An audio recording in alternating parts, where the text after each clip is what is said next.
Hello hello hello, welcome to my mini blog. এই দিনকে দুপুরবেলা আমরা খাওয়া দাওয়া সেরে একটু রেস্ট নিয়ে বেরিয়ে পড়েছিলাম মায়াপুরের উদ্দেশ্যে। আমরা মেনলি গেছিলাম মায়াপুরের সন্ধ্যা আরতি দেখার জন্য। মায়াপুরের কীর্তনের মধ্যে একটা আলাদাই মিষ্টতা আছে। নাও তোমরাও একটুখানি মায়াপুরের হরিনাম শুনে নাও।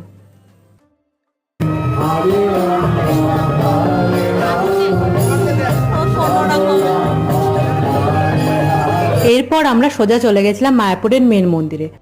আমরা উল্টো রথের আগের দিন গেছিলাম বলে মন্দিরের ভেতরে খুবই ভিড় ছিল।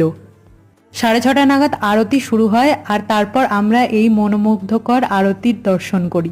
এরপর আমরা মন্দির থেকে বেরিয়ে আসি। বেরিয়ে আসার পর যে কাজটা সবসময় সব জায়গাতেই উপস্থিত থাকে সেটা হলো পেট পুজো। আমরা মন্দিরের ওখান থেকেই পাস্তা আর পেস্ট্রি নিয়েছিলাম। পাস্তাটা খেতে অ্যাভারেজ ছিল, বাট পেস্ট্রিটা খেতে খুবই সুন্দর ছিল।